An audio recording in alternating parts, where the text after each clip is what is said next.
معنا نهج حياة جئنا تبصرة عن كل ضلال. السلام عليكم ورحمة الله تعالى وبركاته. الحمد لله رب العالمين، والعاقبة للمتقين، الصلاة والسلام على رسول خاتم النبيين وعلى آله طيبين وأصحابه الطاهرين ومن تبعهم بإحسان إلى يوم الدين. أما بعد، يا أيها الأساتذة الكرام ويا إخوان، أريد أن أتكلم أمامكم عن عنوان مرحلة الشباب، الواجبات والمسؤوليات. فإن المرحلة الشباب هي زهرة العمر وقوة بين ضعفين، وعلى شاب المسلم يستعد لبناء مستقبله وفق هدي الإسلام. الأول الصلة بالله والعلم الشرعي. يجب على الشاب أن يرسخ عقيدته ويتمسك بعبادته. الصلاة الخمس، المحافظة على الصلاة في وقتها وفي جماعة. بعد ذلك العلم الأساسي، تعلم القراءة القرآن وأحكام الفقه الضرورية للحياة اليومية. قال نبينا صلى الله عليه وسلم: سبعة يظلهم الله في ظله يوم لا ظل إلا ظله، وشاب نشأ في عبادة الله. الثاني تعليم الاستقلال المادي. الإسلام يحث على العلم والعمل اليدوي ويرفض الاتقال على الآخرين. المؤهل العلمي، الحصول على شهادة جماعية أو مهنة تنفع المجتمع. بعد ذلك القصب الحلال، السعي لاستقلال المادي وبر الوالدين بالإنفاق عليهم. قال رسول الله صلى الله عليه وسلم: ما أكل أحد طعامه قط خيرا من أن يأكل من عمل يده. الثالث الأخلاق والرقابة الذاتية.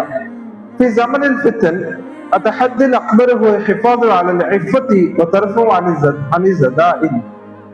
غض البصر، صناعة العين والقلب في وسائل التواصل الاجتماعي والواقع. بعد ذلك الابتعاد عن المحرمات، الحذر من التدخين والمخدرات وكل ما يفسد العقل.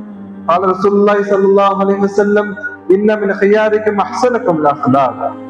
الرابع المسؤولية الاجتماعية. الشاب ليس لنفسه فقط، بل هو لبنة أساسية في بناء المجتمع. خدمة الناس، التطوع في أعمال الخير ومساعدة الفقراء والضعفاء. بعد ذلك القيادة، تنمية مهارة اتخاذ القرار وقيادة المبادرات النافعة. قال رسول الله صلى الله عليه وسلم: خير الناس أنفعهم للناس. الخامس الاستعداد للحياة الأسرية، هو وقت النضج وبناء الأسرة المسلمة. الزواج، السعي للزواج لمن استطاع ليكون حصنا للدين والنفس. بعد ذلك بر الوالدين، أن يكون الشاب سندا قويا لوالديه عند كبرهما. قال رسول الله صلى الله عليه وسلم: يا معشر الشباب من استطاع منكم الباءة فليتزوج. يا أيها الإخوان، تذكروا أنكم مسؤولون عن هذا العمر الغالي.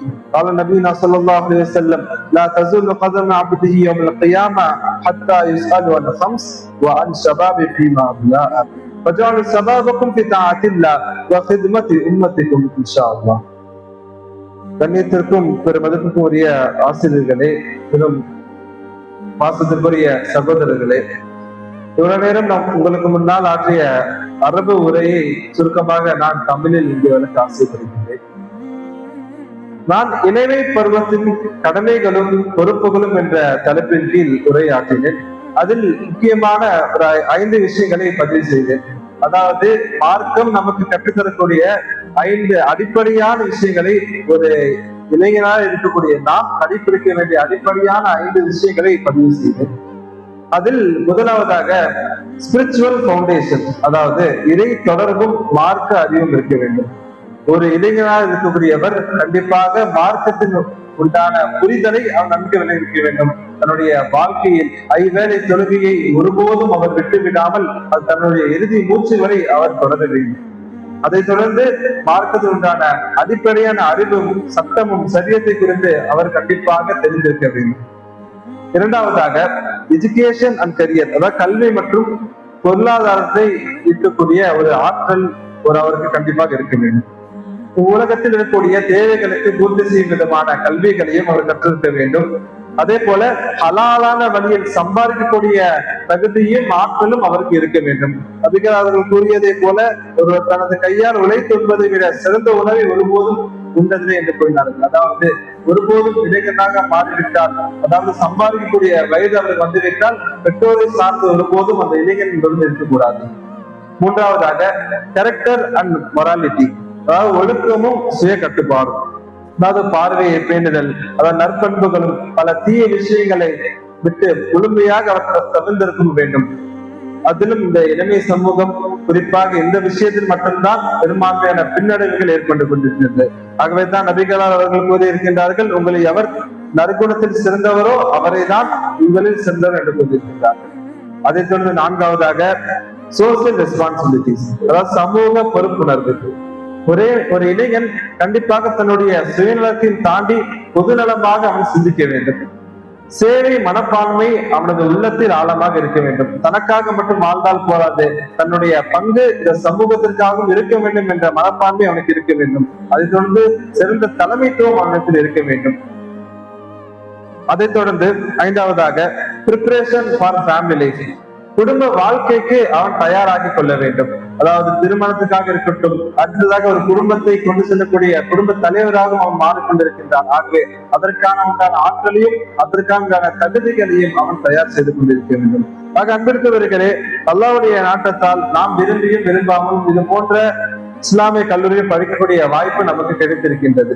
இந்த கல்லூரியுடைய நோக்கம் ஒரு பெரிய நோக்கமாக இருந்தாலும் அதை நாம் அடைய முயற்சி செய்திருக்க வேண்டும்.